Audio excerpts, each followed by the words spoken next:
गुरुर्ब्रह्मा गुरुर्विष्णुः गुरुर्देवो महेश्वरः गुरुर्साक्षात् परं ब्रह्मा तस्मै श्री गुरवे नमः. నమస్కారం స్మాస్ట్ నమస్కారం స్మాస్ట్ ఈకే నమస్కారం స్మాస్ట్ యాం యాన్ నమస్కారం స్మాస్ట్ సివివి నమస్కారం స్మాస్ట్ సివివి నమస్కారం స్మాస్ట్ CVV to your lotus feet.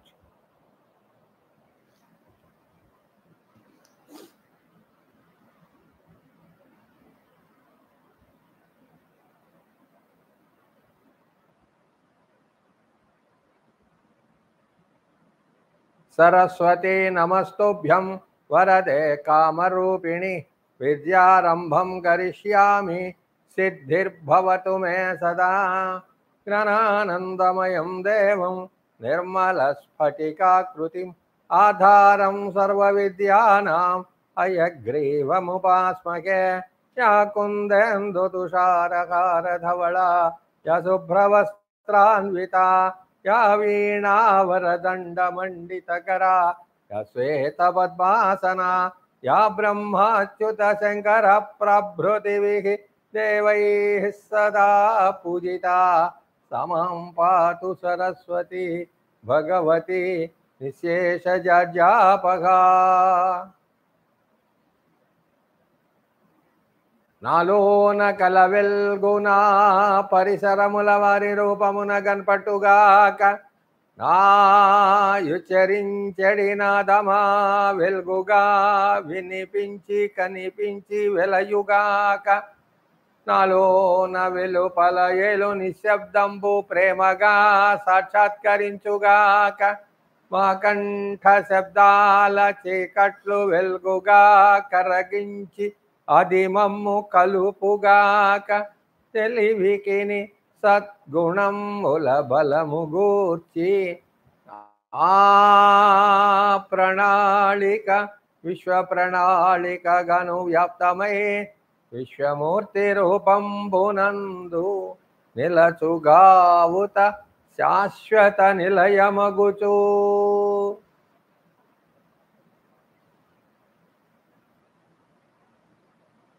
అందరికీ మాస్టర్ గారి దివ్య శుభాశిస్సులు.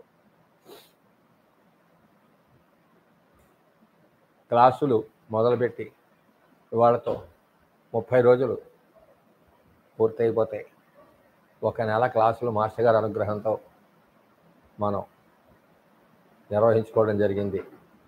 రేపటి నుంచి 2వ నెల క్లాసులు ఆరంభం కాబోతున్నాయి. నిన్న మనం క్లాస్ శిక్షణా తరగతిలో చెప్పుకున్నటువంటి విషయం ఏంటంటే, మనం నిన్న ఆర్సెనికం ఆల్బమ్ యొక్క మానసిక లక్షణాలని పునశ్చరణ చేసి అటు తర్వాత దాని యొక్క ఉద్రేక ఉపశమనాలు, ఇతర ఔషధాలతో సంబంధ బాంధవ్యాల గురించి నిన్నటి శిక్షణా తరగతిలో నేర్చుకోవడం జరిగింది. ఇప్పుడు ఆర్సెనికం ఆల్బమ్ యొక్క ఉద్రేక ఉపశమనాల్ని, ఇతర ఔషధాలతో దానికి ఉన్న సంబంధ బాంధవ్యాలని ఒక్కసారి పునశ్చరణ చేసి అటు తర్వాత మనం ఈ రోజున కొత్త పాఠం నేర్చుకునే ప్రయత్నం చేద్దాం.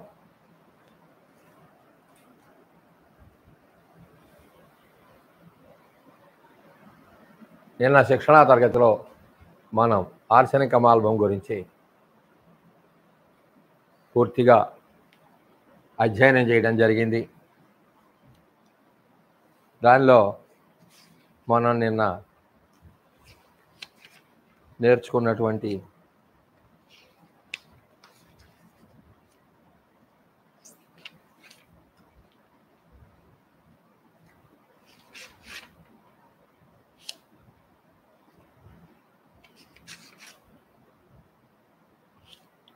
ఉద్రేక ఉపశమనాల గురించి ఇప్పుడు ఒకసారి మళ్ళీ చూద్దాం. ఆర్సెనికం ఆల్బమ్ అనేటటువంటిది యాసిడ్. ఆల్బ్ అంటే తెలుపు, ఆర్సెనిక్ ఆల్బమ్ అనేది యాసిడ్ కాబట్టి ఆల్బ్ అనేది తెలుపు రంగు. ఆల్బ్ యొక్క అర్థం తెలుపు కాబట్టి ఆర్సెనికం ఆల్బమ్ వాళ్ళకి క్రేవ్స్ ఫర్ నీట్నెస్ అనేటటువంటి సింటము ప్రధానంగా ఉంటుంది. పరిశుభ్రత పట్ల వాళ్ళకి మక్కువ ఎక్కువ ఉండడానికి కారణం ఏంటంటే ఆ ఔషధంలోనే ఆల్బ్ అని తెలుపు అనే అర్థం వచ్చేట్టుగా పెట్టబడింది కాబట్టి వాళ్ళకి తెలుపు అనేది స్వచ్ఛతకి మారుపేరు కాబట్టి వాళ్ళకి ఎంతసేపు కూడా క్లీన్లీనెస్, ఆర్డర్లీనెస్, ఆ తర్వాత ఒక పరిశుభ్రత ఇవి లేకపోతే వాళ్ళకి నిద్ర పట్టదు. ఆర్సెనిక్ ఆల్బమ్ అనేటటువంటిది ఒక యాసిడ్ కాబట్టి అది యాసిడ్ అయిన కారణం చేత ఆ ఔషధము వాడవలసిన వాళ్ళందరికీ కూడా శరీర భాగాల నుంచి ఉత్పన్నమయ్యే స్రావాలన్నీ కూడా మంట పుట్టిస్తూ ఉంటాయి. ఏ స్రావం ఏ అవయవం నుంచి వచ్చినప్పటికీ కూడా అది మంటని పుట్టిస్తుంది. ఆ మంట వల్ల ఉరుపు ఏర్పడటము, తద్వారా అక్కడ అల్సర్స్ ఫారం కావటము మనం చూస్తాం.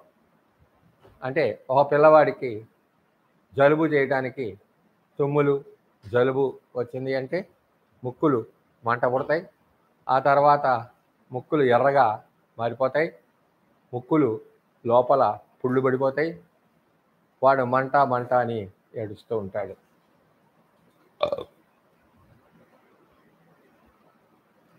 అలాగే చిన్నపిల్లలకి విరోచనాలు అయినప్పుడు, డయేరియా అయ్యేటకి విరోచనాలు అయినప్పుడు ఆ విరోచనాలు ఆమ్ల పూరితమై ఉంటాయి, యాసిడిక్ క్వాలిటీ కలిగి ఉంటాయి.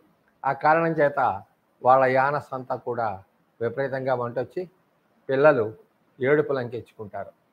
మనం ఏమనుకుంటామంటే కడుపులో నొప్పిగా ఉందని ఏడుస్తున్నామేమో అని అనుకుంటాం సహజంగా మనం అనుకుంటాం. కానీ వాళ్ళకి కడుపులో నొప్పి కన్నా కూడా ఈ యొక్క విరోచనాలు అవటం మూలాన ఆ యొక్క యానస్ అంతా కూడా మంట పుడుతున్న కారణం చేత ఆ మంటకి తట్టుకోలేక చిన్నపిల్లలు కాబట్టి ఏడుస్తారు. అలాంటి సందర్భంలో తెలివిగల తల్లులు అయితే ఏం చేస్తారంటే యానస్కి వెంటనే కాస్త కొబ్బరి నూనె రాసి పౌడర్ కనుక రాచేస్తే ఆ బర్నింగ్ కొంత మటుకు ఉపశమిస్తుంది. అలాగే నోటిలో నంజుగుల్లలు లేస్తే నోరంతా విపరీతమైన మంట పుడుతుంది, గొంతు మంట వస్తుంది, చిగుళ్ళు మంట వస్తాయి, చిగుళ్ళు వాపు వస్తాయి, ఆ తర్వాత చిగుళ్ళ పైన చిన్న చిన్న కురుపులు ఏర్పడతాయి, అల్సర్స్ ఏర్పడతాయి, దానిలోంచి వచ్చే స్రావము మంట పుడుతూ ఉంటుంది. అలాగే జ్వరాలు లాంటివి వచ్చినప్పుడు కానీ జలుబు చేసినప్పుడు కళ్ళంబడే నీళ్లు కారుతూ ఉంటే జలుబు వచ్చినప్పుడు ఆ కళ్ళంబడే నీరు కారేటప్పుడు కూడా కళ్ళు మంటలు పుడతాయి. ఎందుకనంటే ఆ కారే నీళ్ళకి ఎసిడిక్ లక్షణం ఉంటుంది కాబట్టి కళ్ళు మంటలు పుడతాయి. కంటి కొసలు ఏవైతే ఉన్నాయో అవి కొద్దిగా ఎర్రబడి బాగా మంట కలిగిస్తూ ఉంటాయి పిల్లలకి. అలాగే స్త్రీలకు వైట్ డిశ్చార్జ్ అవుతున్నప్పుడు ప్రైవేట్ పార్ట్ అంతా కూడా మంట వస్తుంది. ఏ స్రావం వచ్చినా సరే మంట అనేది రాకుండా ఉండదు. అలాగే చెవులో కురుపు లేచి చీము కారుతుంటే ఆ చీము కారినప్పుడు ఆ చెవంతా మంట పుడుతూ ఉంటుంది. చీము కారిన మొత్తం భాగం ఎంత అవుతూ ఉంటుంది అదంతా కూడా మంట పుడుతూ ఉంటుంది. చెవంతా కూడా ఈ చీము గారిన ప్రదేశం అంతా కూడా ఎర్రగా మారుతుంది. ఆ తర్వాత నిమ్మడంగా అది అల్సర్స్ ఫారం అయ్యేటటువంటి అవకాశం ఏర్పడుతుంది. స్త్రీలలో నెలసరి మైలు అవుతున్నప్పుడు ప్రైవేట్ పార్ట్ మంట పుడుతుంది. ఏ స్రావం వచ్చినా సరే అది మంట పుట్టించకుండా రాదు. అట్లాగే గ్యాస్ వల్ల కడుపులో మంట వస్తే బాగా కణకణలాడుతున్నటువంటి నిప్పులు పోస్తే ఏ విధంగా మంట పుడుతుందో మంట కలిగి ఉంటుందో అలాంటి ఆ టైప్ ఆఫ్ మంట కలిగి ఉంటుంది. అట్లాగే పైల్స్ నుంచి రక్తస్రావం అవుతున్నప్పుడు అవి కూడా విపరీతమైన మంట యానస్లో కలిగిస్తాయి. అట్లాగే పిస్టులా, అదేవిధముగా ఫిషర్స్, వీటి నుంచి స్రావాలు కారుతున్నప్పుడు అవి కూడా ఆ స్రావాలు కారణం చేత ఎసిడిక్ నేచర్ కలిగి ఉంటాయి కాబట్టి ఆ ప్రాంతం అంతా కూడా బాగా మంటగా ఉంటుంది. ఒంటిపై కురుపులు లేచినప్పుడు పిల్లలకి అవి చితికితే విపరీతమైనటువంటి మంట, ఆ తర్వాత ఆ కురుపులు బాగా చుట్టూత ఎర్రగా మారిపోవటం ఇలాంటివన్నీ జరుగుతాయి. అలాగే టైఫాయిడ్ లాంటి జ్వరాలు వచ్చినప్పుడు యూరిన్ పోసుకుంటుంటే మంట రావటం అనేది జరుగుతుంది. పబ్లిక్ ల్యాబరేటరీస్లోకి యూరిన్ పాస్ చేయడానికి వెళ్ళిన కారణం చేత యూరినరీ ట్రాక్కి ఇన్ఫెక్షన్ వస్తే ఆ ఇన్ఫెక్షన్ వల్ల యూరిన్ పాస్ చేసినప్పుడు విపరీతమైన మంట యూరినరీ ట్రాక్ అంతా కూడా విపరీతమైనటువంటి మంట వస్తుంది. జ్వరాలలో కళ్ళు మండిపోతుంటాయి. జ్వరం వచ్చింది అంటే కళ్ళు మంటలు ఉంటాయి. శ్వాస పీల్చేటప్పుడు శ్వాసనాళం మంటగా ఉంటుంది, ముక్కులు మంటగా ఉంటాయి.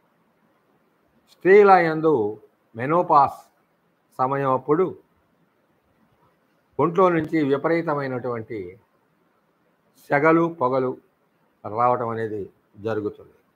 మెదడు వాపు జ్వరం రాబోయే ముందు తలంతా మంట, ఆ తర్వాత కళ్ళు మంట, ఈ రెండు ఆరంభమైన తర్వాత మెదడు వాపు జ్వరం అనేది వస్తుంది.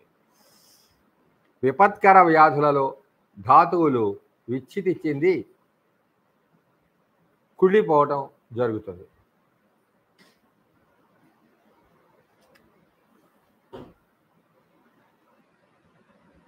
విచ్ఛితి చెంది కుళ్ళిపోవడం అనేటటువంటిది జరుగుతుంది.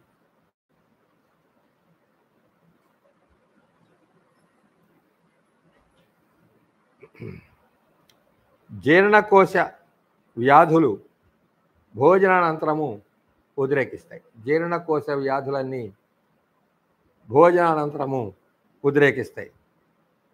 తర్వాత దీర్ఘ వ్యాధుల్లో మానసిక బాధలు అర్ధరాత్రి ఉద్రేకిస్తాయి. మెడ నుండి క్రింది భాగంలో గల దేహ బాధలన్నీ చల్లదనం వల్ల ఉద్రేకిస్తాయి. తర్వాత వేడి వల్ల ఉపశమనాన్ని పొందుతాయి. తలకి వేడి వల్ల తల నొప్పి కానీ, తల పోటు కానీ, తల నాదు కానీ వస్తే జ్వరాల్లో కానీ మిగతా సమయంలో కానీ ఏం జరుగుతుందయ్యా అంటే తల మీద చన్నీళ్ళు పోసుకొని మర్దన చేస్తే తగ్గుతుంది. అలాగే తలకి వేడి కాపడాల వల్ల తల బాధలన్నీ శిరోబాధలన్నీ కూడా వేడి కాపడాల వల్ల ఉద్రేకిస్తాయి. అలాగే శిరోబాధలన్నీ కూడా చల్లని కాపడాల వల్ల ఉపశమిస్తాయి. శిరోబాధలు శారీరక బాధలు పర్యాయత్వం చెందుతూ ఉంటాయి. తలనొప్పి ఉన్నప్పుడు ఒడి నొప్పులు ఉండవు, ఒడి నొప్పులు ఉన్నప్పుడు తలనొప్పులు ఉండవు. ఒడి నొప్పులు తగ్గిపోతే తలనొప్పి వస్తుంది, తలనొప్పి తగ్గిపోతే ఒడి నొప్పులు, ఈ రెండు పర్యాయత్వం చెందుతూ ఉంటాయి. వేదనలు పర్యాయత్వం చెందుతూ ఉంటాయి.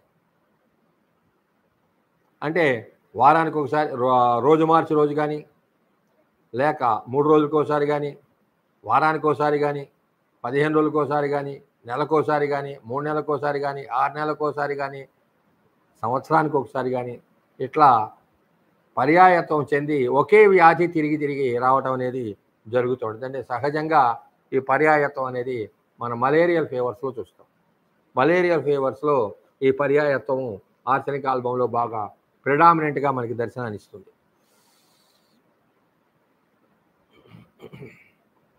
అలాగే చర్మ రోగాలు, శ్వాస రోగాలు ఈ రెండు కూడా పర్యాయత్వం చెందుతూ ఉంటాయి. బాధలన్నీ వెలుతురు శబ్దం వల్ల ఉద్రేకిస్తాయి. మూత్రపిండాల్లో నొప్పి చలిగాలి వలన ఉద్రేకిస్తుంది. ఆర్సెనిక్ ఆల్బంలో మెటాస్టాసిస్ అనేటటువంటి ఒక లక్షణం ఉంది. మెటాస్టాసిస్కి 2 డ్రగ్స్ ఉపయోగపడతాయని ఏంటవి? మెటాస్టాసిస్ వచ్చినప్పుడు హోమియోపతిలో 2 మందులు వాడితే, వినలేదు నువ్వు, చదవలేదు, నువ్వు ఇంటికి వెళ్ళి చదవలేదు ఇవాళ, అదే విషయం. నేను చెప్పాను 2 ఏతోనే మొదలవుతాయి.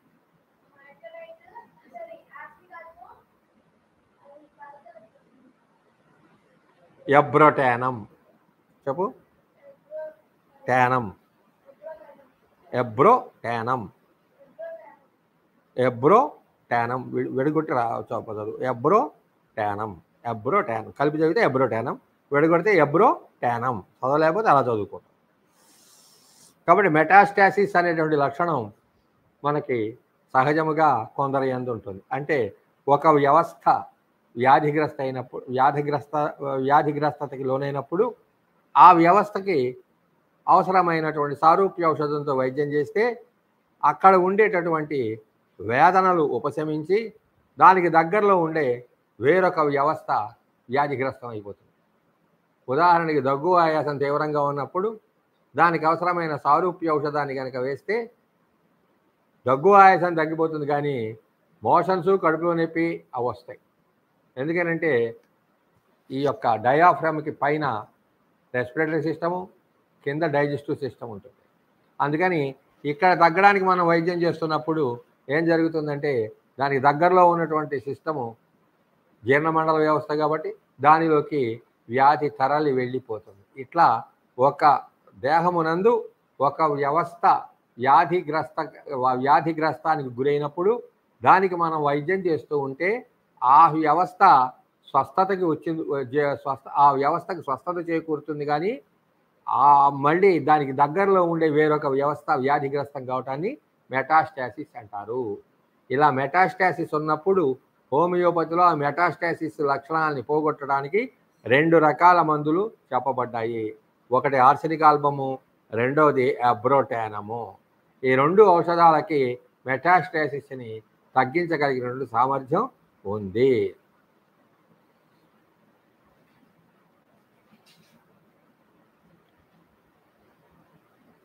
తర్వాత చలి జ్వరంలో చలి చేతులు పాదాల నుంచి ఆరంభమై దేహమంతా వ్యాపిస్తుంది. ఆర్సెనిక్ ఆల్బంలో చలి జ్వరం సోకినప్పుడు చలి అనేది చేతుల నుంచి పాదాల నుంచి ఆరంభమయ్యి ఆ తర్వాత దేహంలో ఉండే ఇతర భాగాలకి వ్యాప్తి చెందుతుంది. నిన్న చెప్పుకున్న దాంట్లో చైనా చలి జ్వరం సిరియాటం గురించి చెప్పుకున్నాం. చైనాలో మొట్టమొదట చలి ఆరంభమవుతుంది, ఆ తర్వాత జ్వరం వస్తుంది, ఆ తర్వాత చెమటలు మాత్రం పట్టవు. ఆర్సెనిక్ ఆల్బంలో చెమటలు పడతాయి, చైనాలో చెమటలు పట్టవు. తర్వాత చైనాలో నువ్వుల నూనె రంగులో జిడ్డుతో వాంతులు అవుతాయి. జ్వరం మధ్యాహ్నం 12 గంటల దగ్గర నుంచి మధ్యాహ్నం 12 గంటలకి అర్ధరాత్రి 12 గంటలకి ఉద్రేకిస్తాయి. నేను చెప్పాను ఆర్సెనిక్ ఆల్బంకి మధ్యాహ్నం 1 గంట దగ్గర నుంచి 3 గంటలు, రాత్రి మళ్ళీ 1 గంట దగ్గర నుంచి 3 గంటల దాకా ఉద్రేకిస్తాయి అని నేను చెప్పాను.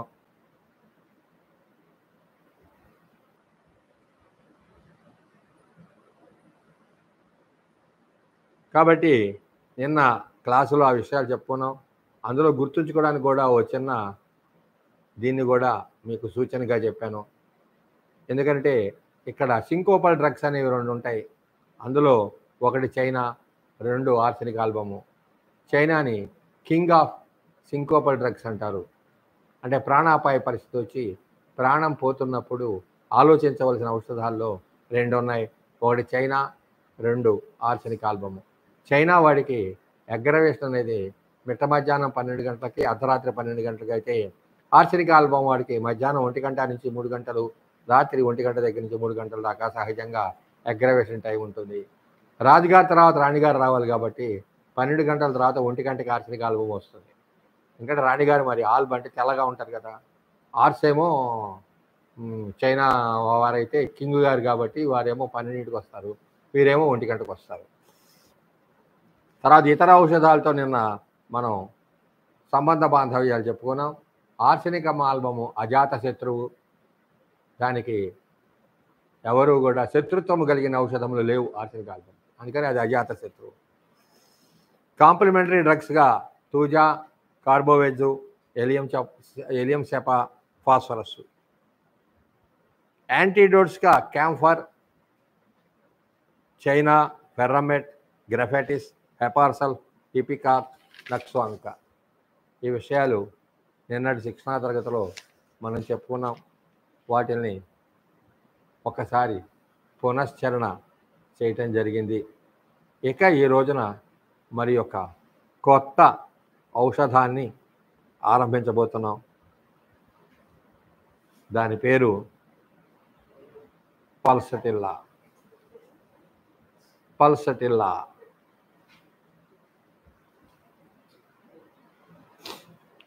పల్సటిల్లా అనేది వృక్ష సంబంధమైన ఔషధం. Plant king. ఇది ఒక చిన్న మొక్క. ఈ మొక్క ఫారిన్ కంట్రీస్లో ఇసుక దెబ్బలపైన, చెత్త కుప్పలపైన చిన్న మొక్కగా పెరుగుతూ ఉంటుంది. ఇసుక దెబ్బలపైన, చెత్త కుప్పలు వేస్తారు కదా, బయట ఊరి బయట పడేస్తారు కదా, ఆ చెత్త కుప్పలకి సంబంధించిన దెబ్బల మీద చిన్న మొక్కగా ఇది పెరుగుతూ ఉంటుంది. అయితే ఈ మొక్క యొక్క లక్షణం ఏంటంటే దీనికి చక్కటి పూలు పూస్తాయి. నీలం రంగు పూలు పూస్తాయి. ఊదా రంగు, నీలం రంగులో దీనికి పూలు పూస్తాయి. గాలి వీస్తున్నప్పుడు చెట్టు తల అటు ఇటు ఊగుతున్నప్పుడు దాంతోపాటు ఈ పూలు కూడా అటు ఇటు ఊగుతాయి. అది చూస్తుంటే మనస్సుకి చాలా ఆహ్లాదకరంగాను ఆనందంగాను ఉంటుంది. ఈ పల్సటిల్లా మొక్క ఏదైతే ఉందో ఆ మొక్కలో ఉండే ప్రతి భాగము ఔషధం చేయడానికి పనికొస్తుంది. కాండము, ఆకులు, వేళ్ళు, పువ్వులు ప్రతిదాన్ని కూడా ఔషధంగా తయారు చేయడానికి ఉపయోగపడుతుంది. అంత యూస్ఫుల్ చిన్న మొక్క. పనికిరాని ప్రదేశాల్లో వేస్ట్ ల్యాండ్స్ మీద పెరిగేటటువంటి ఈ మొక్క నుంచి మనం పల్సటిల్లా అనేటువంటి ఔషధాన్ని తయారు చేసాం. దీనికి పూసే పూలు నీలం రంగుగాను ఊదా రంగులుగాను ఉంటాయి కాబట్టి అది గాలికి అటు ఇటు ఊగుతుంటే చూడటానికి చాలా ఆహ్లాదకరంగా ఉంటుంది. కాబట్టి యూరోపియన్స్ దీనికి ఏం పేరు పెట్టారంటే ఈ చెట్టుకి విండ్ ఫ్లవర్ మొక్క. విండ్ ఫ్లవర్ అంటే గాలికి ఊగేటటువంటి కాబట్టి, గాలికి సంబంధించింది కాబట్టి గాలికి ఊగుతూ ఉంటుంది అని పేరు పెట్టారు. ఇది పల్సటిల్లాకి సంబంధించినటువంటి ఇంట్రడక్షన్. పల్సటిల్లానే, దాని పేరు పల్సటిల్లానే చెప్తారు, వేరే పేరేం లేదు. బ్రయోనియా అనే పిలుస్తున్నాం కదా, అంతే కదా. ఆర్సెనిక్ ఆల్బమ్, ఆర్సెనిక్ పదార్థాల నుంచి తయారు చేసామని చెప్పుకుంటున్నాం కదా, అట్లా అనమాట. అలాగే ఉంటాయి. అయితే ఏంటంటే చైనా అనేది సింకోనా అని వస్తుంది. సింకోనాకి చైనా అని మళ్ళీ ఇది చేశారు. అంతకంటే పెద్ద తేడా ఉండదు. ఆ చెట్టు పేరే సహజంగా ఆ మందుకు పెడతారు. ఎందుకంటే గుర్తుపట్టడం తేలిక. మళ్ళీ వెళ్ళి బ్రయోనియా అన్నాం అనుకో, బ్రయోనియా చెట్టుకు పేరు కూడా బ్రయోనియానే పిలుస్తారు. దాని యొక్క జులాజికల్ నేమ్, బొటానికల్ నేమ్స్ వేరుగా ఉండొచ్చు, కానీ పిలవడం అలాగే పిలుస్తారు. దాని బొటానికల్ నేమ్స్ వేరుగా ఉండొచ్చు కొన్ని చోట్ల, మనం ఏం చెప్పలేం. ఇప్పుడు తులసి ఉంది అనుకో, తులసి అని ఉండదు, ఆసిమం స్కాంటమ్ అంటారు. దాని శాస్త్రీయ నామం ఆసిమం స్కాంటమ్. ఇండియన్ డ్రగ్స్ వచ్చేసరికి అలా వచ్చినాయి. మిగతా ఫారిన్లో కంట్రీస్లో ఉన్నవన్నీ కూడా ఇంచుమించుగా ఆ చెట్టు యొక్క పేరే దానికి పెట్టడం అనేది జరిగింది. కొన్నిట్లో నువ్వు అన్నట్టు బొటానికల్ నేమ్స్ పెడతారు. పల్సటిల్లా అని చెట్టేనే చెప్తారు, వేరే దాన్ని శాస్త్రీయ నామం ఎక్కడ చెప్పలేదు. తర్వాత పల్సటిల్లా యొక్క కారణ వేదనలు ఏంటి? మన లెక్క ప్రకారం కారణ వేదనలు లైన్గా వస్తాయి కదా. కారణ వేదనలు ఏంటి? అతి చల్లని పానీయములు తీసుకోవటం వల్ల కలిగే అనారోగ్యాలు. అంటే కూల్ డ్రింక్స్ తెచ్చుకొని ఫ్రిడ్జ్లో పెట్టుకొని, డీప్ ఫ్రిడ్జ్లో పెట్టుకొని, మిట్ట మధ్యాహ్నం 1 గంట 2 గంటల మధ్య ఎండ బాగా ఉంటుంది కాబట్టి అప్పుడు గటకటా ఎత్తి గటకటా తాగితే టకటకా వ్యాధులు వచ్చేస్తాయి. గటకటా తాగిన కాసేపటికి టకటకా వ్యాధులు వచ్చేస్తాయి. అందుకని అతి చల్లని పానీయాలు, ఎండలో మండుటి ఎండలో అతి చల్లని పానీయాలు తాగకూడదు. అలాగే డీప్ ఫ్రిడ్జ్లో నీళ్లు పెట్టుకుని చాలామంది తాగుతారు ఎండాకాలం, అవి తాగకూడదు. అది తాగితే ఆరోగ్యం వెంటనే చెడిపోతుంది. కాబట్టి అతి చల్లని పానీయాలు తీసుకున్న తర్వాత కలిగేటటువంటి అనారోగ్యాలకు ఉపయోగపడే ఔషధములో ఒకటి పల్సటిల్లా. అలాగే అతి శీతల గాలిలో తిరగడం వల్ల వచ్చే వ్యాధులకు, వానలో తడిసిన తర్వాత తీర ప్రాంతాల్లో తిరగడం ద్వారా వచ్చే వ్యాధులకు, ఇంకా చలిగాలి కానీ చల్లని విషయాలు కానీ పల్సటిల్లా వాడికి పడవు, అన్ని అగ్రవేషన్ వస్తాయి. అందుకని చలిగాలిలో తిరిగితే వ్యాధులు వస్తే పలస్టెల్లా. వానలో తడిస్తే చలి వస్తుంది కాబట్టి వానలో తడిసినా తీర ప్రాంతాల్లో విహరించినా వస్తే ఆ గాలికి వచ్చేటటువంటి వ్యాధులకి పలస్టెల్లా. అతి శీతల పానీయాలు తాగినా లేక బాగా ఐస్ క్రీమ్స్ తీసుకొచ్చి చాక్లెట్లు తీసుకొచ్చి ఫ్రిడ్జ్లో పెట్టుకొని బాగా డీప్ ఫ్రిడ్జ్లో పెట్టి వాటిని తిన్న తర్వాత వచ్చే వాటన్నిటికీ కూడా పలస్టెల్లా గురించి ఆలోచించాలి. అది 2-3 అవర్స్ నీ దేహతత్వం మీద ఆధారపడి ఇవాళ రావచ్చు, రేపు రావచ్చు, ఎప్పుడైనా రావచ్చు. ఎక్కనైట్కి అయితే వెంటనే వస్తుంది. ఎక్కనైట్కి అయితే వితిన్ అవర్స్లోనే వచ్చేస్తుంది. మిగతా వాడికి అలా రాదు, కొంత టైం తీసుకుంటుంది. అందుకని పలస్టెల్లాకి తినంగానే ఒక అరగంట రమ్మంటే రాదు. ఒకవేళ చల్లని పానీయాలు తాగిన తర్వాత ఒక అరగంటలోనే దగ్గు, ఆయాసము, జ్వరం 103 వస్తే అప్పుడు పలస్టెల్లా వేయకూడదు, ఎక్కనైట్లోకి వెళ్ళాలి. ఇక్కడ ఎప్పుడు కూడా నువ్వు ఆలోచించవలసింది ఏంటంటే వేదనా సముదాయం ఏమిటనేటువంటిది ఆలోచించాలి. కానీ పలస్టెల్లాకి సహజంగా ఈ లక్షణం ఉంది అంతమటికే. కాబట్టి ఇవాళ కూల్ డ్రింక్స్ తాగిన తర్వాత ఒక 4 రోజుల తర్వాత 5 రోజుల తర్వాత గొంతు నొప్పి, జలుబు, తుమ్ములు, జ్వరము అవన్నీ రావడం మొదలుపెట్టాయి అనుకో, అప్పుడు ఎక్కనైట్ గురించి ఆలోచించక్కర్లేదు. తాగి 4 రోజులైంది కాబట్టి, తాగిన గంటలోనూ 2 గంటల్లోనూ రాలేదు కాబట్టి ఎక్కనైట్ గురించి ఆలోచించాల్సిన అవసరం లేదు. అప్పుడు మనం పలస్టెల్లా గురించి ఆలోచించాలి. అలా కాకుండా ఫ్రిడ్జ్లో నీళ్ళు మిట్ట మధ్యాహ్నం 12 1 గంటప్పుడు ఫ్రిడ్జ్లో నీళ్ళు గడగడా తాగి బాటిల్ కింద పెట్టిన ఒక పావు గంట కల్లా గొంతు నొప్పి, ఆ తర్వాత ఆయాసం, ఆ తర్వాత జ్వరం తీవ్రంగా వచ్చిందనుకో, అప్పుడు ఇంకా పలస్టెల్లా గురించి మనం వెయిట్ చేయాల్సిన అవసరం లేదు. సడన్ ఆన్సెట్ ఆఫ్ డిసీజ్ ఇది key symptom of aconite. So sudden onset వచ్చింది కాబట్టి నువ్వేం చేయాలంటే ఎక్కనైట్ వేయాలి. అంటే అక్కడ నువ్వు హోమియోపతిలో గుర్తుపెట్టుకోవాల్సింది ఏంటంటే వేదనా సముదాయము, వ్యాధి ఎలా ఆరంభమవుతుంది, ఎలా వస్తుంది, ఆ వేదనలను బట్టి మనం సారూప్య ఔషధాన్ని నిర్ణయించాలి. కానీ హార్డ్ అండ్ ఫాస్ట్ రూల్ ప్రకారం శీతల పానీయములు తాగిన తర్వాత జ్వరం వచ్చిన వారందరికీ పలస్టెల్లాలు వేయవలనని ఎక్కడా రాసి లేదు, ఉండదు. చల్లని పానీయాలు తాగిన తర్వాత జ్వరం వచ్చినా కూడా నువ్వు చేయాల్సిన పని ఏంటంటే రోగి యొక్క వేదనా సముదాయాన్ని తయారు చేసుకోవాలి ముందు. పలస్టెల్లా ఔషధం గురించి చెప్పుకుంటున్నాం. అందులో కారణ వేదనలు చెప్పుకున్నాం. అతి చల్లని పానీయాలు తీసుకున్న తర్వాత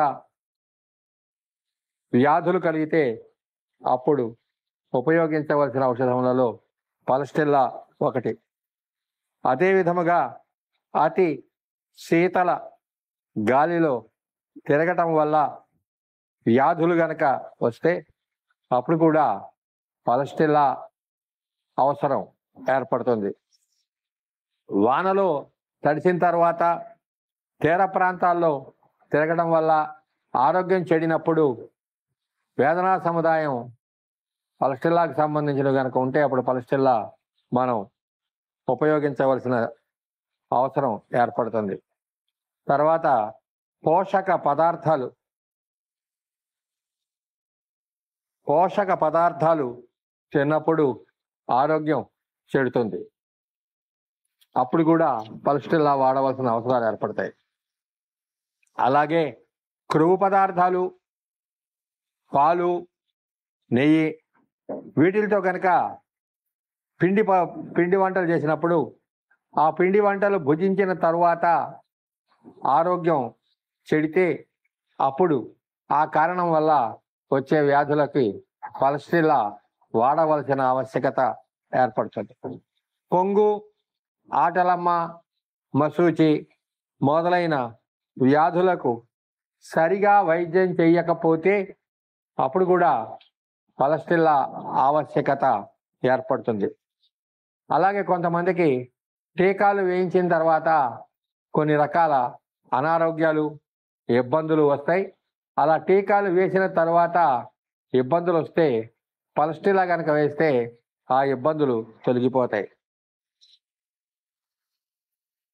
జలుబు, శరీరం నుంచి వచ్చే చెమట లాంటి స్రావాలు అణిచివేయటం వల్ల మలమూత్రాలను వెళ్ళవలసిన సమయానికి వెళ్లకుండా ఆలస్యం చేయడం వల్ల ఏర్పడేటటువంటి అనారోగ్యాలకి కూడా మనం పలస్టిల్లా వాడవలసిన అవసరం ఏర్పడుతుంది. అంటే జలుబు చేసినప్పుడు జలుబుని అణగదొక్కటం, అలాగే చెమట పోసినప్పుడు వెంటనే వచ్చి ఎండలో తిరిగి వచ్చి చెమట పోస్తూ ఉంటే ఫ్యాన్ కిందో ఏసీలోనో కూర్చుని చెమటని అణగదొక్కటం, లేక చెమట ఎక్కువగా పోస్తుందని చెప్పి చన్నీటి స్నానం చేయటం, అలాంటివి చేసినప్పుడు చెమట అణగారిపోతుంది. ఆ చెమట అణగారిపోయిన కారణం చేత వ్యాధులు వస్తాయి. అలా వచ్చినప్పుడు పలస్టిల్లా యొక్క ఆవశ్యకత ఏర్పడుతుంది. అలాగే మలమూత్రములు, దే ఆర్ నీడ్స్. ఆ నీడ్స్ వచ్చినప్పుడు వెంటనే వాటిని మనం ఆ నీడ్స్ని సాటిస్ఫై చేయడానికి ప్రయత్నం చేయాలి. సాటిస్ఫై చేయకుండా ఇప్పుడు అర్జెంట్ పనిలో ఉన్నాము, ఇప్పుడు ఏం చేస్తానులే తర్వాత పెడదాం అని గనక మనం గనక దాన్ని నిర్లక్ష్యం చేస్తే దానివల్ల వ్యాధులు ఏర్పడతాయి. అప్పుడు కూడా పలస్టిల్లా గురించి ఆలోచించవలసినటువంటి ఆవశ్యకత ఎంతైనా ఉంటుంది. అట్లాగే ఆకస్మికముగా దుర్వార్తలు విన్నప్పుడు, సడన్గా ఎవరో దగ్గర బంధువు, చాలా ఆప్తుడైనటువంటి వ్యక్తి చనిపోయాడు అనుకోండి, దానివల్ల షాక్ వస్తుంది. ఆ షాక్ వల్ల ఏర్పడేటటువంటి అనారోగ్యానికి మనం పలసటిల్లా వాడవలసి వస్తుంది. అంటే వయసులో ఉండేటటువంటి భార్య పెళ్ళైన 2 సంవత్సరాలకి భర్త ఎక్కడికో వెళ్ళొచ్చి స్కూటర్ యాక్సిడెంట్లోనో లేక చిన్నకారు యాక్సిడెంట్లోనో ఆకస్మికంగా చనిపోతే, అప్పుడు చనిపోయాడని కనుక మనం కనుక ఆవిడకి కనుక తెలియజేస్తే ఆ వార్త విన్నప్పుడు ఆవిడకి మెంటల్ షాక్ వస్తుంది. ఆ మెంటల్ షాక్ వచ్చినప్పుడు కొంతమందికి అన్కనెక్టెడ్ టాక్, ఆ తర్వాత పిచ్చి కూడా రావడానికి అవకాశం ఉంటుంది. అలాంటి సందర్భాల్లో పలస్టిల్లా గురించి ఆలోచించాలి. భయం, దుఃఖం, నిరాదరణ, తిరస్కారముల వల్ల మనస్సు గాయపడి అటు తర్వాత వచ్చే బాధలు, దుఃఖం.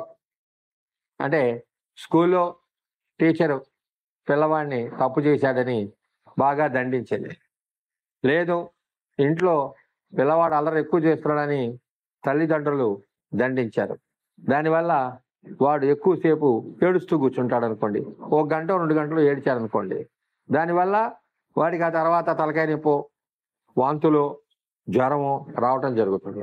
అలాంటి సందర్భాల్లో ఈ కాజేషన్ ఉంది కాబట్టి పలస్టిల్లా ఉపయోగపడుతుందా?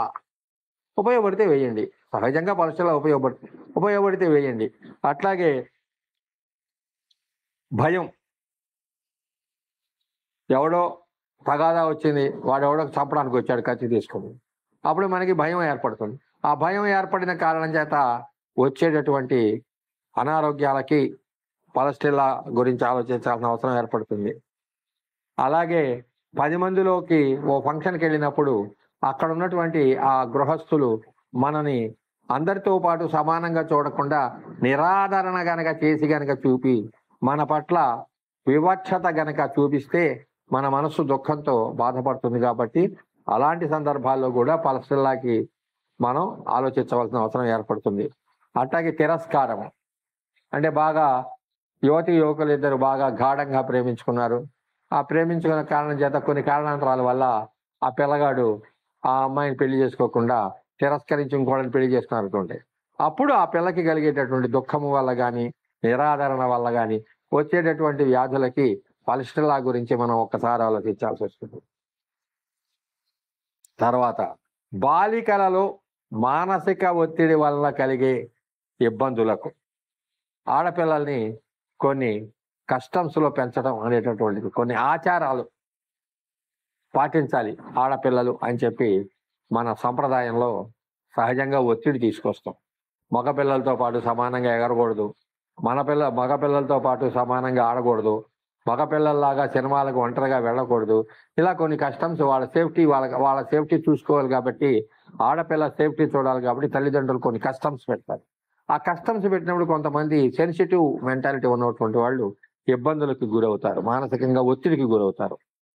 లేదు ఆడపిల్లలు బయట నుంచోకూడదు,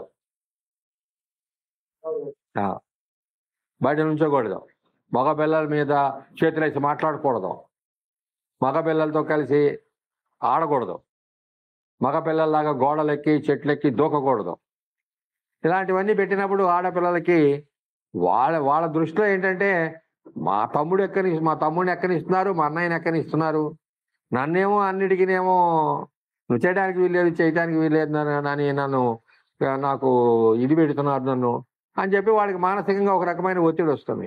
ఆ ఒత్తిడి వల్ల వాళ్ళకి కొన్ని అనారోగ్యాలు సంభవిస్తాయి. అలా సంభవించినప్పుడు మనం పరీక్షల గురించి ఆలోచించాల్సి ఉంటుంది. అట్లాగే ప్రీపోన్మెంట్, పోస్ట్పోన్మెంట్. ఇప్పుడు ఈ నాగరిక సమాజంలో ప్రీపోన్మెంట్కి, పోస్ట్పోన్మెంట్కి ఇష్టం వచ్చినట్టు మెడికల్ షాప్కి వెళ్ళి డాక్టర్ యొక్క ప్రిస్క్రిప్షన్ లేకుండానే మెడికల్ షాప్కి వెళ్ళి తెచ్చేసిన మందులు వేసుకుంటున్నారు చాలామంది. ఒకసారి ప్రీపోన్మెంట్కి కానీ పోస్ట్పోన్మెంట్కి కానీ గనక మందు గనక వేసుకుంటే వాళ్ళు ఆ దేహంలో ఉన్నంత కాలం నెలసరి తిరిగి 28 రోజులకి రాదిక. ఆ మెన్స్ట్రల్ సైకిల్ దెబ్బతింటుంది. అందుకని ప్రీపోన్మెంట్కి, పోస్ట్పోన్మెంట్కి ఎట్టి పరిస్థితుల్లో కూడా మందులు వేసుకోకూడదు. ఇంటికి ఎవరో చుట్టం వచ్చాడు, మా శ్రీవారి తరపున వాళ్ళ అక్కయ్య వచ్చింది కాబట్టి ఆవిడ ఉండేదాకా మన మెన్సెస్ అంటే బాగుండదు, అందుకని చెప్పి పోస్ట్పోన్మెంట్కి మందు వేసుకున్నాం అనుకో, మన ఆరోగ్యం పోస్ట్పోన్ అయిపోతుంది, అనారోగ్యం రిటర్న్గా వస్తుంది మనకి. కాబట్టి అందుకని ప్రతి చిన్నదానికి, అలాగే తిరుపతి వెళ్ళాలి, తిరుపతి టికెట్ కొనుక్కున్నామండి, తిరుపతి టికెట్ కొనుక్కున్నాం కాబట్టి ఇప్పుడు నెలసరి దగ్గరకు వస్తుంది. నెలసరి కనుక వస్తే తిరుపతిలో దర్శనం చేయడానికి వీల్లేదండి. అందుకని పోస్ట్పోన్మెంట్కి మందులు వేసుకుంటే ఏమవుతుందంటే అనారోగ్యాలు సంభవిస్తాయి. ఎప్పుడు కూడా భగవంతుడు అనేవాడు తిరుపతిలోనే లేడు, ఎక్కడ చూసినా వాడే ఉన్నాడని ప్రహ్లాదుడు చెప్పాడు. నీ యొక్క హృదయం ఏదైతే ఉందో ఆ హృదయమే ఆయన యొక్క గుడి, దాంట్లో ఆయన ఉంటాడు అనేటువంటి స్థిరమైన భావన ఉన్నవాడు ఎక్కడికి వెళ్ళవలసిన అవసరం ఉండదు, వాడు శుభ్రంగా దాన్ని దర్శనం చేసుకుంటూ ఉంటాడు. కాబట్టి అందుకని ఇలాంటి చిన్న చిన్న విషయాలకి, ఇంట్లో ఫంక్షన్స్ ఉన్నాయనో, లేకపోతే తీర్థయాత్రలకు వెళ్ళాలనో, లేకపోతే ఎవరో చుట్టాలు వచ్చారనో, ఇటు చిన్న చిన్న వాటన్నిటికీ కనుక ప్రీపోన్మెంట్కి, పోస్ట్పోన్మెంట్కి కనుక మందులు వేసుకుంటే ఆరోగ్యాలు దెబ్బతింటాయి. ఇంకొక బ్యాడ్ హ్యాబిట్ ఏంటంటే పెళ్లి ముహూర్తం పెట్టుకుని పెళ్లి లగ్నాలు పెట్టుకున్న తర్వాత ఆ అమ్మాయికి టెన్షన్ వల్ల మెన్సెస్ రాదు, అప్పుడు పేరెంట్స్కి టెన్షన్ వస్తుంది. అప్పుడు ఏం చేస్తారంటే వాళ్ళు పోస్ట్పోన్మెంట్కి మందులు వేస్తారు. పోస్ట్పోన్మెంట్కి మందులు వేస్తే ఏం జరుగుతుందంటే ఆ తర్వాత నుంచి పిల్లలు పుట్టేటానికి సమయం చాలా, వాడికి పుట్టరో కూడా కొన్ని సందర్భాల్లో కొంతమందికి పుట్టడం కూడా జరగదు, పిల్లలు కలగరు, నిస్సంతువులుగా మిగిలిపోతారు, అలాంటివి కూడా జరుగుతాయి. అందుకని ఇలాంటివన్నీ కూడా ప్రీపోన్మెంట్కి, పోస్ట్పోన్మెంట్కి మందులు వేయకూడదు. ఒకవేళ అత్యవసరం అయ్యి వేసుకోవాల్సి వస్తే దయచేసి మెడికల్ షాప్కి వెళ్ళి మందులు తెచ్చుకోకుండా ఒక గైనకాలజిస్ట్ దగ్గరికి వెళ్ళి ఆవిడని అడిగి ప్రిస్క్రిప్షన్ తెచ్చుకుని ఆ తర్వాత ఏదైనా ఇబ్బందులు వస్తే మళ్ళీ దానికి ఆవిడ ట్రీట్మెంట్ చేస్తారు. కాబట్టి డాక్టర్ యొక్క పర్యవేక్షణలో అత్యవసరం అయితే చెయ్యాలి, కానీ అది కూడా చెయ్యకూడదు. అది కూడా ధర్మ విరుద్ధమే, ప్రకృతి లా ఆఫ్ నేచర్కి ఎగెనిస్టే. అయినా మరి తప్పనిసరి పరిస్థితులు వచ్చినప్పుడు చేయవలసి వస్తే దయచేసి ఆడవాళ్ళు గైనకాలజిస్ట్ దగ్గరికి వెళ్ళి ఇలా ఉంది పరిస్థితి, మాకు ఏమైనా ట్యాబ్లెట్స్ రాసేవాళ్ళు అంటే వాళ్ళు రాసిస్తారు. ఆ తర్వాత మళ్ళీ దానికి ప్రత్యామ్నాయంగా ఆరోగ్యం చెడకుండా ఏం వేయాలో కూడా వాళ్ళు ఏమైనా మందులు ఇస్తే వాళ్ళ ద్వారా కనుక పెడితే మీకు ఏదైనా ఇబ్బందులు వస్తే వాళ్ళు సరి చేయడానికి అవకాశం ఉంటుంది. అది కూడా కరెక్ట్ కాదు. తర్వాత ప్యూబర్టీ ఆన్సెట్ కావాల్సినటువంటి ఆడపిల్లల్లో కొన్ని సమస్యలు వస్తాయి. కడుపు నొప్పి కానీ, అంటే నెలసరి స్టార్ట్ కాబోయే ముందు, ఇంకా ప్యూబర్టీ ఆన్సెట్ కాబోయే ముందు ఒక 10 రోజులకు ఒకసారి కడుపు నొప్పి వస్తూ ఉంటుంది, 10 రోజులకు ఒకసారి కడుపు నొప్పి వస్తూ ఉంటుంది, లేదా తలకాయ నొప్పి వస్తుంటుంది. ప్యూబర్టీ ఆన్సెట్ కాబోయే ముందు, మెనోపాస్, ఈ రెండిట్లో కూడా స్త్రీల యందు మీకు సహజముగా ఆరోగ్యం దెబ్బతిని ఆ సమస్యలు వస్తాయి. అలాంటి సందర్భంలో జాగ్రత్తగా వైద్యం చేయించుకోవాలి. అందుకని ఈ ప్యూబర్టీ ఆన్సెట్ కాబోయే ముందు సహజముగా ఆడపిల్లలకి ఎక్కువ మందిలో నేను చూసిన వాళ్ళలో ఎక్కువ మందికి కడుపులో నొప్పి వస్తూ ఉంటుంది. కడుపులో నొప్పి వచ్చినప్పుడు వెంటనే మనం కడుపులో నొప్పిగా ఉంది కాబట్టి మనం నక్స్వామిక నేర్చుకున్నాం కాబట్టి నక్స్వామిక వేసేద్దాం అని వేయకూడదు. ఈ కడుపులో నొప్పి విను, ఈ కడుపులో నొప్పి ఎందుకు వస్తుంది, వాట్ ఈజ్ ది కాజేషన్ ఏంటి, అది గమనించాలి. ఇప్పుడు అజీర్తి వల్ల కడుపులో నొప్పి వస్తే tongue will be white coated. 2, విరోచన పథకం వల్ల కడుపులో నొప్పి వస్తే దానికి ఆకలి తగ్గిపోతుంది, లో ఎపిటైట్ వస్తుంది. అవేమీ లేకుండా కడుపులో నొప్పి వస్తుంది 10 ఏళ్ళకి 11 ఏళ్ల పిల్లకంటే అర్థం ఏంటనమాట, ప్యూబర్టీ స్టార్ట్ కాబోతుంది ఈ అమ్మాయికి, త్వరలో ఈ అమ్మాయి పుష్పవతి కాబోతోంది అని గమనించుకోవాలి డాక్టర్గా. అంతేగాని కడుపులో నొప్పి వచ్చేసింది కాబట్టి డోస్ వేసేసుకో అని వేయకూడదు. కాజేషన్ ఏంటి, ఇలాంటి ఎక్యూట్ సిమ్టమ్స్, ఎక్యూట్ డిసీజెస్ వచ్చినప్పుడు కారణ వేదనలు మంచి ఇంపార్టెంట్ రోల్ ప్లే చేస్తాయి. ఇప్పుడు కలరా వచ్చింది, కలరా వస్తే వెంటనే వేదనా సముదాయం వచ్చేటప్పుడు ఎందుకు వచ్చింది కలరా, ఏ కారణాల వల్ల వచ్చింది మనం కనుక్కోవాలి. అలాగే టైఫాయిడ్, ఏదైనా ఎక్యూట్ డిసీజ్ అన్నిటికీ కూడా కారణ వేదనలు ఇంపార్టెంట్ రోల్ ప్లే చేస్తాయి. అందుకని కారణ వేదనలు చూసుకోవడం అనేటటువంటిది అది అలా అలవాటు చేసుకోవాలి. అందుకని ఇట్లా నెలసార్లు స్టార్ట్ కాబోయే అంటే ప్యూబర్టీ ఆన్సెట్ కాబోయే ఆడపిల్లల యందు కొన్ని చిన్న చిన్న కడుపులో నొప్పులు కానీ లేకపోతే తలకాయ నొప్పి కానీ, కొంతమందికి కాళ్ళ పిక్కల నొప్పులు వస్తాయి, కొంతమంది ఆడపిల్లల్లో పిక్కల నొప్పులు వస్తాయి, కొంతమంది ఆడపిల్లల్లో తలకాయ నొప్పి వస్తుంది, కొంతమందికి ఒంటి కణత నొప్పులు వస్తాయి, కొంతమందికి కడుపులో నొప్పి వస్తుంది. ఇవన్నీ దేనివల్ల వస్తాయి, ఇవన్నీ ఎందుకు వస్తాయి అంటే మెంటల్ బ్రెయిన్లో విపాకం ఏదో ఆ ఫ్యామిలీ హిస్టరీలో ఉంటుంది, దానివల్ల ఇది ఆన్సెట్ కావటం కోసం, లైన్ క్లియర్ చేసుకోవటం కోసం ఇవన్నీ వస్తాయి. కాబట్టి అట్లాంటప్పుడు మనం ఏం చేయాలి అంటే కాజేషన్ ఏంటి, అసలు ఈ అమ్మాయికి అన్నం అరగని కారణం చేత కడుపులో నొప్పి వస్తుందా, లేక రాత్రి తనకి నచ్చినటువంటి ఏ బంగాళదుంప కూర వేపుడు వేయిస్తే పేకల వేసిందా, ఈ కారణాలు కనుక్కోవాలి. అందుకని కడుపులో నొప్పి అనగానే వెంటనే మందు వేయకూడదు. కడుపులో నొప్పి ప్యూబర్టీ ఆన్సెట్ కానీ పిల్లలకు వైద్యానికి వచ్చినప్పుడు తల్లిదండ్రులను పిలవాలి. ఈ అమ్మాయికి కడుపులో నొప్పి అన్నాళ్ళ బట్టి వస్తుందండి, ఇట్లా రాత్రి ఏం ఆహారం తీసుకుంది, కడుపులో నొప్పి అనగానే సరైన డాక్టర్ రాత్రి ఏం ఫుడ్ తీసుకున్నావు నువ్వు, అది ఎంక్వైరీ చేయాలి. రాత్రి ఏం ఫుడ్ తీసుకున్నారు మీరు అంటే రాత్రి తీసుకున్న ఫుడ్ తీసుకోవాల్సిన పరిమాణం కంటే ఎక్కువ పరిమాణం తీసుకున్నాం అనుకో, దానివల్ల కడుపు నొప్పి రావచ్చు. లేదు రాత్రి ఎక్కడికో ఫంక్షన్కి వెళ్ళి అక్కడ ఏదో ఇష్టం వచ్చింది తిని వచ్చామనుకో, దానివల్ల కడుపులో నొప్పి రావచ్చు. లేదు బాగా న్యూట్రిషియస్ ఫుడ్స్ తీసుకున్నాం అనుకో, దానివల్ల కడుపులో నొప్పి రావచ్చు. లేదు కూల్ డ్రింక్స్, నేను చెప్పుకున్నాం కేసు, బాగా 10th క్లాస్లో మంచి మార్కులు వచ్చినాయని చెప్పి వాళ్ళ మేనత్త కొంపకు పోయి 8 కూల్ డ్రింక్స్ తాగి వచ్చాడు. ఇక్కడికి రాగానే దగ్గు, ఆయాసం, పడుకుంటే ఊపిరి అందదు, చచ్చిపోతానని భయం వచ్చింది. మందు అడిగారు, వాళ్ళ నాన్న కూడా హోమియోపతి ప్రాక్టీస్ చేస్తాడు, ఆయన నన్ను మందు అడిగాడు, కూల్ డ్రింక్స్ తాగాడు. కాబట్టి కూల్ డ్రింక్స్ తాగడం వల్ల వచ్చినాయి కాబట్టి పలస్టల్లా వెయ్యాలా అని అనుమానం వస్తుంది మనకి. సరే నేను ఆలోచించి బ్యాచలం 30 డోస్ వేయన్నాను, వేశారు. బ్యాచలం 30 డోస్ వేసిన తర్వాత మళ్ళీ 1 గంట తర్వాత మళ్ళీ ఫోన్ చేశాడు. ఏంటంటే తల్లిదండ్రులకి ఆందోళన ఎక్కువ ఉంటుంది, పిల్లలు కాబట్టి వాడు ఏమైనా అయిపోతాడేమో అనే ఆందోళన వాళ్ళకి ఎక్కువ ఉంటుంది. కాబట్టి వాళ్ళు చిన్నగా ఏదన్నా ఒక ఇబ్బంది చెప్పినా దాన్ని భూతత్వంలో ఇంత పెట్టి చేస్తారు, సహజం అది. ఎందుకంటే వాళ్ళకి ఆ పిల్లల మీద ఉండే ప్రేమ వల్ల అలా చేస్తారు తప్ప కావాలని కాదు. అప్పుడు డాక్టర్ కాస్త సంయమనం పాటించాలి. సంయమనం పాటించి జాగ్రత్తగా సిమ్టమ్స్ అన్ని విని వైద్యం చేయాలి.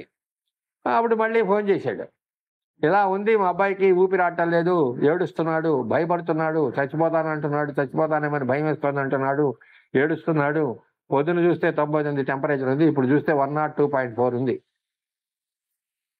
ఏ మందు వేయమంటారని అడిగారంటే, సరే ప్రశాంతంగా కూర్చొని హాయిగా రెక్లైనర్లో హాయిగా రిలాక్స్డ్గా కూర్చొని ఆయన చెప్పినవన్నీ విని జాగ్రత్తగా, సరే టిష్యూ సాల్స్లో క్యాలిమరు, ఫెర్రంపాసు, కేఎస్, ఎన్ఎస్, చిన్న నెంబర్స్ 3x నీళ్ళలో కలిపి ప్రతి 3 గంటలకు వేసి ఒక 2 గంటలు అయిన తర్వాత మళ్ళీ చెప్పాను. ఇంకా దగ్గు ఆయాసం తగ్గలేదండి, ఇంకా భయపడుతున్నాడు, ఏడుస్తున్నాడండి, ఆయాసం బాగా ఉంది, బాగా రొప్పుతున్నాడు, బాగా కనపడుతోంది ఆయాసం, బయటికి చూస్తుంటేనే తెలుస్తుంది ఆయాసపడుతున్నాడని. సరే అప్పుడు బ్లాటా ఓరియంటా శనిగా పై కలిపి వేయి అన్నాను. వేసాడు. వేసిన తర్వాత మళ్ళీ 2 గంటల తర్వాత ఫోన్ చేశాడు. ఒక 50% దాకా ఆయాసం తగ్గిపోయిందండి. ఇవాళ పొద్దున ఫోన్ చేశాడు, ఓ 20% ఇంకా ఉందండి, అంతకంటే మీరు తగ్గాయి, అదే ఆ కాంబినేషన్ కంటిన్యూ చేయి తగ్గిపోతుందని చెప్పి. కాబట్టి అందుకని మనం ఏంటంటే ఇలాంటి ఎక్యూట్ కండిషన్స్ వచ్చినప్పుడు స్కిల్ ఆఫ్ ది డాక్టర్ బయటకు వస్తుంది. ఆ సెలక్షన్ ఆఫ్ డ్రగ్, ఆ కాజేషన్ ఏంటి, ఎందుకు వచ్చింది, దీనికి కారణం ఏంటి, వెనకాల తీసుకున్న కారణాలు ఏంటి, వీటిని గురించి మనం జాగ్రత్తగా చేసుకోవాలి. అందుకని ప్యూబర్టీ ఆన్సెట్ కాబోయే ఆడపిల్లల యందు కొన్ని అనారోగ్యాలు తాత్కాలికంగా వస్తాయి. ఆ అనారోగ్యాలు వచ్చినప్పుడు ఎక్కువ మందిలో కడుపు నొప్పులు వస్తాయి. ఎందుకంటే నెలసరిలో కడుపు నొప్పి ఆడవాళ్ళకి సహజంగా ఉంటుంది కాబట్టి అది ఎక్కువగా స్టమక్ పెయిన్ వస్తే అది వాళ్ళకి గర్భాశయంలో దానికి సంబంధించినవి అని తెలియక ఏం చెబుతారంటే కడుపు నొప్పిగా ఉందండి అంటారు. అంతే, ఎవడొచ్చినా అదే చెబుతారు, కడుపు నొప్పి అనే చెబుతారు.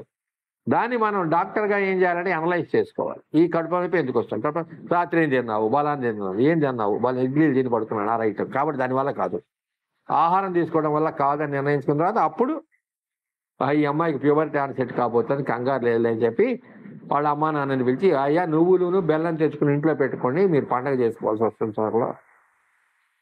త్వరలో చిమ్మిరి పెట్టాల్సి వస్తుంది, అందుకని రెడీ చేసుకోండి, మేనమావ కబురు చేయండి త్వరలో, నీకు అరే నీ ఖర్చు ఉందిరా అబ్బాయి త్వరలో అని చెప్పవలసి అని చెప్పి వాళ్ళకి మనం సరైన మందు కనుక వేస్తే తగ్గిపోతాయి. అందుకని ప్యూబర్టీ ఆన్సర్ అయ్యేటప్పుడు అంటే మెనోపాస్లో కూడా ఆడవాళ్ళకి చాలా ఇబ్బందులు వస్తాయి. కొంతమందికి తలకాయ విపరీతమైన నొప్పి వస్తుంది, కొంతమందికి మోకాళ్ళ నొప్పులు వస్తాయి, కొంతమందికి జాయింట్ పెయిన్స్ వస్తాయి, కొంతమందికి తిక్కగా ఉంటుంది, ఎవరిని పడితే వాళ్ళని కొడదాం అనిపిస్తుంది, కొట్టేవాళ్ళు కూడా ఉంటారు చిరాకు, కొంతమంది అయితే అవతల వాడిని చంపేద్దాం అనిపిస్తుంది. ఇవన్నీ మెనోపాస్లో ఆడవాళ్ళలో చూసినటువంటి విషయాలు. అప్పుడు మనం జాగ్రత్తగా ఏం చేయాలంటే ఒళ్ళు దగ్గర పెట్టుకుని గ్రూప్ ఆఫ్ సిమ్టమ్స్ అన్ని చూసుకుని మనం జాగ్రత్తగా టోటాలిటీ ఆఫ్ సిమ్టమ్స్ని బట్టి డ్రగ్ సెలెక్ట్ చేసి వేసుకోవాలి. అది ఎప్పుడు కూడా టోటాలిటీ ఆఫ్ సిమ్టమ్స్ తయారు చేసుకోవటంలో నీ నైపుణ్యత నీ డాక్టర్ యొక్క నైపుణ్యత మీద ఆధారపడి ఉంటుంది. ఆ సిమ్టమ్స్ని రాసుకోవడం చేతకాక వినటం సక్రమంగా వినకపోతే మళ్ళీ అది నయం కాదు. కాబట్టి ఇది అట్లాగే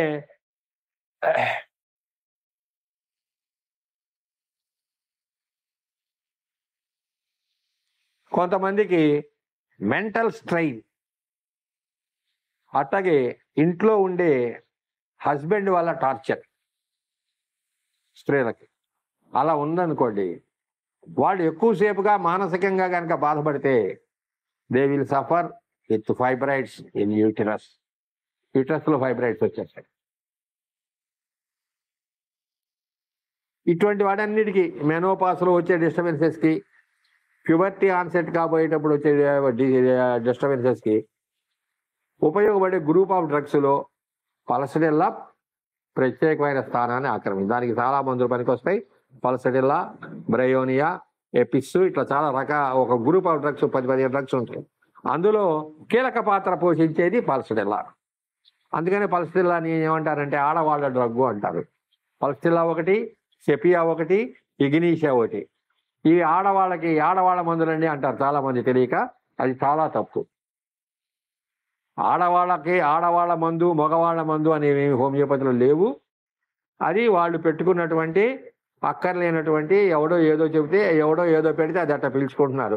దెబ్బలకు మందు ఆర్నిక, జలుబుకి మందు, జ్వరానికి జ్వరం రాగానే ఎకనైటు, ఇలా కొన్ని పెట్టుకుంటా. తలకాయ నొప్పిగా ఉంటే బెల్డోనా, అది హోమియోపతిలో అలాంటిది లేదు. మీరు వింటున్నారు, హోమియోపతి క్లాసులు వింటున్నారు, మీరు చూస్తున్నారు డ్రగ్స్కి ఎలా ఉంటాయి సిమ్టమ్స్. దాని సిమ్టమాలజీని బట్టి జాగ్రత్తగా చూసుకుని వేసుకోవాలి, కానీ అలా వేయకూడదు. కాబట్టి ఆడవాళ్లకు వచ్చేటటువంటి వ్యాధులలో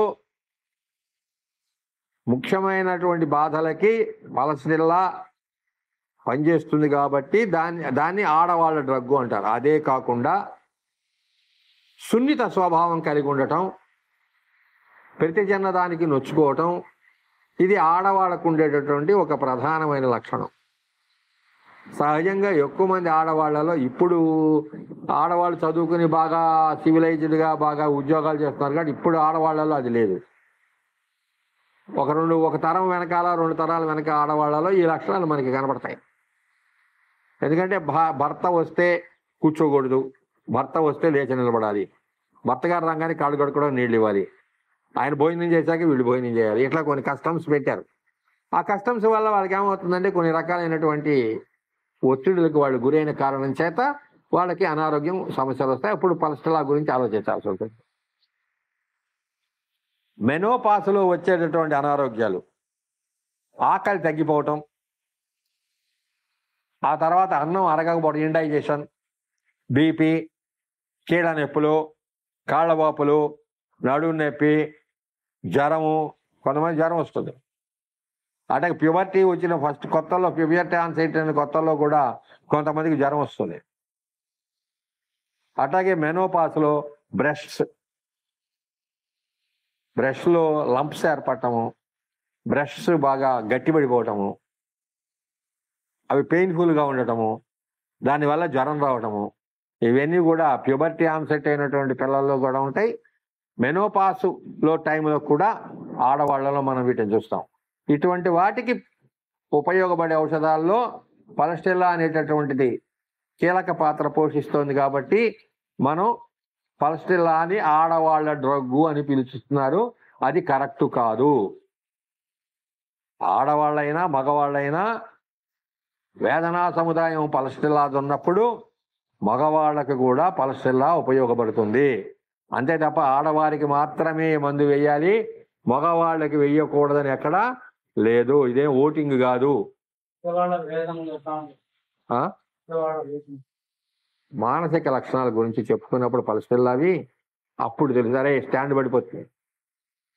మానసిక లక్షణాల గురించి మనం చదువుకున్నప్పుడు అసలు మనస్తత్వం ఎలా ఉంటుంది పలస్టిల్లా వాళ్ళది వస్తుంది. అప్పుడు నీకు ఆ మనస్తత్వం మగవాళ్ళలో కనుక ఉంటే పలస్టిల్లా వేయాల్సి వస్తుంది. అది మన మానసిక లక్షణాలకు వచ్చినప్పుడు మనం చదువుకుంటాం. తర్వాత కాబట్టి మెనోపాస్లో వచ్చేటువంటి మోకాళ్ళ నొప్పులు, కాళ్ళవాపులు, తలకాయ నొప్పి, బ్రెష్ పెయిన్, ఇతర అనారోగ్యాలు, వీటన్నిటికీ ఉపయోగపడే మందుల్లో పలస్టిల్లా ఒక కీలక పాత్ర పోషిస్తుంది. అంతేగాని ప్రతి వాళ్ళకి పలస్టిల్లాని వేయాలి ప్యూబర్టీ సమయం అప్పుడు, ప్రతి వాళ్ళకి మరి మెనోపాస్ అప్పుడు అలా ఎక్కడ హోమియోపతిలో చెప్పబడలేదు. ఎప్పుడు కూడా వేదనా సముదాయాన్ని కూర్పు చేసుకోవాల్సిందే. కూర్పు చేసుకుని ఇప్పుడు ఈ ప్యూబర్టీ వస్తున్న ఈ పిల్లలో ఉన్నటువంటి వేదనా సముదాయం పలస్టిల్లాకి సంబంధించింది అయితే పలస్టిల్లా వేయాల్సి వస్తుంది. అంటే మెనోపాస్లో వేసేటప్పుడు మెనోపాస్లో కూడా పలస్టిల్లాకి సంబంధించినటువంటి లక్షణాలు ఉంటే మనం పలస్టిల్లా వేసుకుంటాం అంత మటుకే, అంతేగాని అట్లా లేదు. తర్వాత ప్రసూతి దోషాలు, తర్వాత భయానక సన్నివేశాలు చూసిన తర్వాత కొంతమందికి పిచ్చి ఎక్కుతుంది, కొంతమందికి డెలివరీ టైంలో పిచ్చి వస్తుంది. డెలివరీ టైంలో ఎవరికి పిచ్చి వస్తుంది? డెలివరీ టైం అయిపోయిన తర్వాత పిచ్చి ఎందుకు వస్తుంది? అంతవరకు బాగానే ఉన్నారు కదా బిఫోర్ డెలివరీ. ఆఫ్టర్ డెలివరీ ఎందుకు పిచ్చి వస్తుంది? కారణం ఏంటి?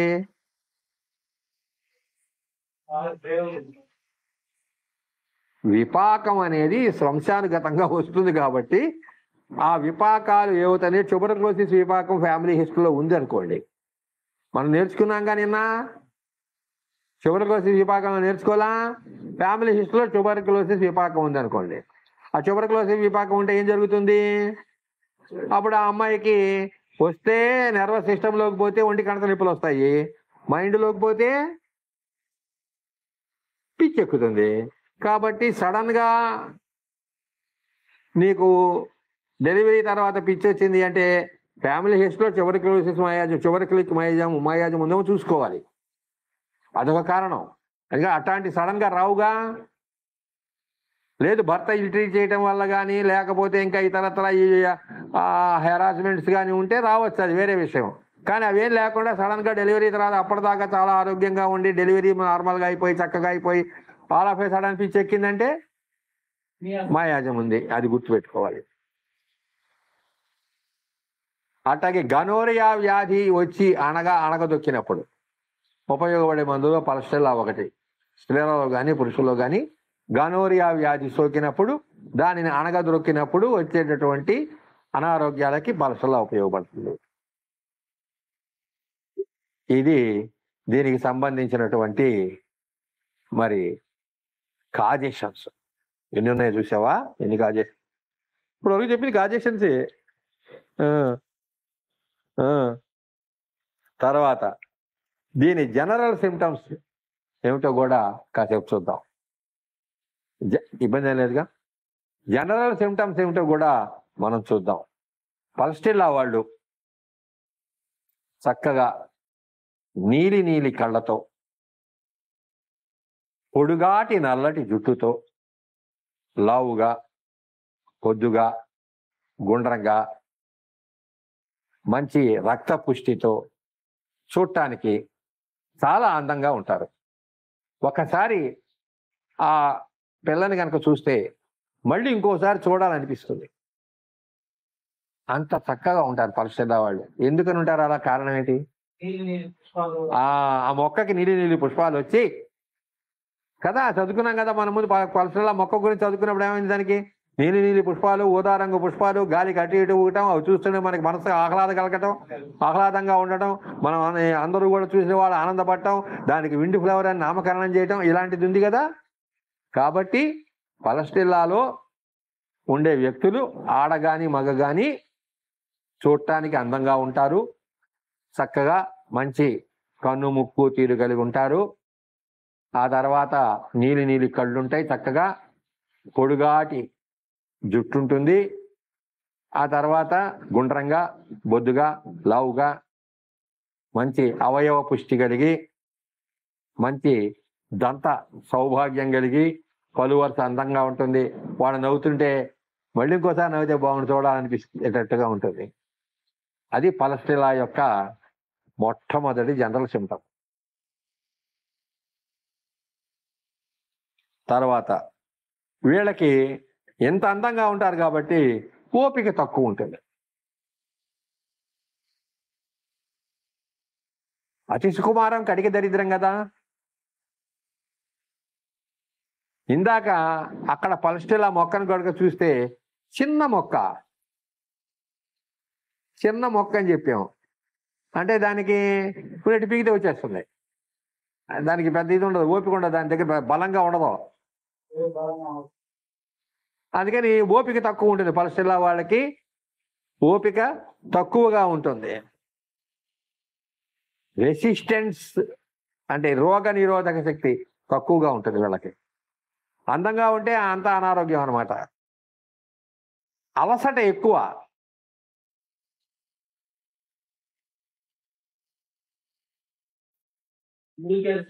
ఊరికే అలసిపోతారు. చిన్న పని చేస్తే అలసిపోతారు. ఎందుకంటే మరి నాజుకు కదా ఉండేది. వాళ్ళు నాజుగ్గా ఉంటారు కాబట్టి సహజంగా ఊరికనే వాళ్ళకి ఓపిక తక్కువగా కారణం చేత, నాజుగ్గా ఉన్న కారణం చేత వాళ్ళు ఇదిగా ఉంటారు. ఎక్కువగా అలసట ఎక్కువ. చిన్న పని చేస్తే అలసిపోతారు. పలస్టిల్లా వాళ్ళు ఏ మాత్రం చిన్న పని చేసినా కూడా అలసిపోతారు. అందుకని నువ్వు వద్దే చేతులు కూర్చుంటారు. ఆకస్మికంగా కొన్ని నిమిషాల్లో అనారోగ్యం వస్తుంది. చూడటానికేమో చక్కగా బొద్దుగా, గుండ్రంగా, రక్తపుష్టి కలిగి, నీలి కళ్ళు కలిగి, పొడుగాటి జుట్టు కలిగి, చక్కటి పలి వరుస కలిగి, నవ్వుతుంటే చూడటానికి అందంగా ఉండి అందరికీ ఆహ్లాదం కలిగించేది ఇంత బాగుండే వాళ్ళకి ఉన్నటువంటి ఆల్ ఆఫ్ ఏ సడన్ అనారోగ్యం సంభవిస్తుంది. అంటే వాళ్ళు చూడటానికి బాగానే ఉంటారు కానీ మంచి ఆరోగ్యం కలిగి ఉండరు. ఆరోగ్యం సరిగా ఉండదు వాళ్ళది. చూడటానికి మాత్రం చూడటానికి మాత్రం చాలా బాగుంటారు. అది షోకేస్లో బొమ్మలు. ఎగ్జాక్ట్లీ.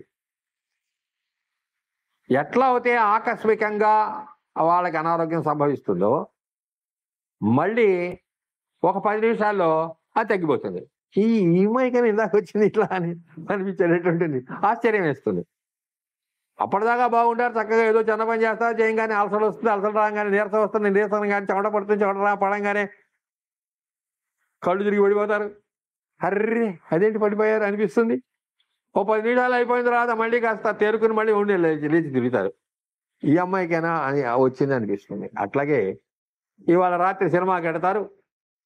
సినిమా నుంచి రాగానే రాత్రిపూట విపరీతంగా చెస్ట్ పెయిన్ వస్తుంది. అమ్మో చచ్చిపోయేటట్టున్నాను, బాధ బాగా ఎక్కువగా ఉంది అని బాధపడుతుంటారు. తెల్లారి లేచేసరికి మళ్ళీ ఏముండదు. చాలా డెలికేట్ హెల్త్. ఇక్కడ చెట్టు డెలికేట్గా ఉంది. అక్కడ స్ట్రాంగ్ చెట్టు కాదు, బ్రయోనియా దుంప, అందుకని దానికి బద్ధకం. అవును అవును అంతేగా. తింటే అనారోగ్యం వస్తుంది. ఎందుకని ఆ చెట్టు న్యూట్రిషన్స్ ఫుడ్ దానికి లేదు. అక్కడ చెత్తలో పెరిగింది, అంటే పనికిరాని పదార్థాల మీద పెరిగినటువంటి చెట్టు కాబట్టి ఈ పల్స్టిల్లా వాళ్ళు క్రొవ్వుతో చేసిన పదార్థాలు, నెయ్యితో చేసిన పదార్థాలు, బలవర్ధకమైన పోషక పదార్థాలు కలిగి తింటే వెంటనే అనారోగ్యం వస్తుంది వీళ్ళకి. సారూప్యత అలా ఉంటుంది. అక్కమారం కదా. ఎండలేరు, వెచ్చదనం సహించలేరు. తేమ లేని చల్లని గాలి కనుకుంటే వీళ్ళ ప్రాణానికి హాయిగా ఉంటుంది. తేమ లేని చల్లని అంటే అక్కడ ఏసీ ఎక్కడ కూర్చోవాలి. తేమ లేని చల్లని గాలి కావాలంటే. బాధలన్నీ రాత్రిపూట ఉద్రేకిస్తాయి. పల్స్టెల్లాలో ఎక్కువ బాధలన్నీ కూడా రాత్రి పూట ఉద్రేకిస్తాయి, పూట తగ్గుతాయి. పల్స్టెల్లాకి అన్నిటికీ కూడా అగ్రవేషన్ నైట్ టైం ఎక్కువ ఉంటుంది. దెబ్బ తగిలిన దేహ భాగాలు తేలికగా చీము పడతాయి. అంటే చీకోళ్ళు అంటారే, ఒక చిన్న పోతూ ఉంటే ఒక చిన్న రాయి తగులుతుంది కాలికి, ఎదురు దెబ్బ తగులుతుంది. ఎదురు దెబ్బ తగిలితే 2 రోజుల్లో మామూలుగా కాస్త దాని మీద దుమ్ము పడకుండా ఇది చేసే వీళ్ళకలా కాదు. ఆ తగిలిందంటే వెంటనే చీము పడుతుంది, గోరు ఊడిపోతుంది, ఆ తర్వాత జ్వరం వస్తుంది, ఆ తర్వాత ఒళ్ళు నొప్పులు వస్తాయి. ఇలా వస్తాయి వాళ్ళకి. అంటే సుకుమారమైనటువంటి ఆరోగ్యము, సున్నితమైన ఆరోగ్యము, మంచి బ్రహ్మాండమైన హెల్త్ మాత్రం వీళ్ళకు ఉండదు. చీకు వాళ్ళు.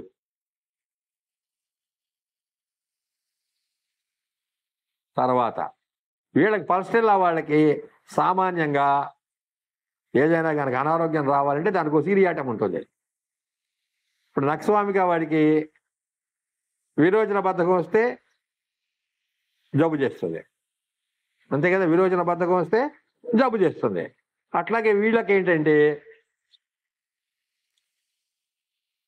కడుపులో బరువు, మందం చేయటము, జీర్ణశక్తి క్షీణించడము, వీటితో ఇవి గనక ఉంటే ఆ తర్వాత ఏదైనా జ్వరం కానీ ఏదైనా కానీ వస్తుంది. ఏంటంటే కడుపులో బరువు, మందం చేయటము, జీర్ణశక్తి క్షీణించడము, ఈ 3 ఉండి ఆ తర్వాత వ్యాధి, జ్వరము ఏదో ఒకటి రావడానికి అవకాశం ఏర్పడుతుంది. తరచు పార్శ్వపు నొప్పులు వచ్చి బాధపడుతూ ఉంటారు పల్స్టెల్లా వాళ్ళు. తర్వాత over drugging, either homeopathy or allopathy, ఏదైనా సరే. అలాంటి వాళ్ళు ఓవర్ డ్రగ్గింగ్ అయ్యి మొదటిసారి హోమియోపతి వైద్యంలోకి వచ్చినప్పుడు మనం వాళ్ళకి సారూప్య ఔషధాన్ని సరిగ్గా 2-3 ఔషధాల యొక్క లక్షణాలు వారి యందు దర్శనమిస్తున్నప్పుడు వారికి అవసరమైన సారూప్య ఔషధాన్ని బయటికి తెచ్చుకోవడం కోసం వేయవలసిన మందులో పల్స్టెల్లా ఒకటి. ఇది దీనికి సంబంధించింది. మిగతాది రేపు శిక్షణా తరగతిలో చూద్దాం. స్వస్తి.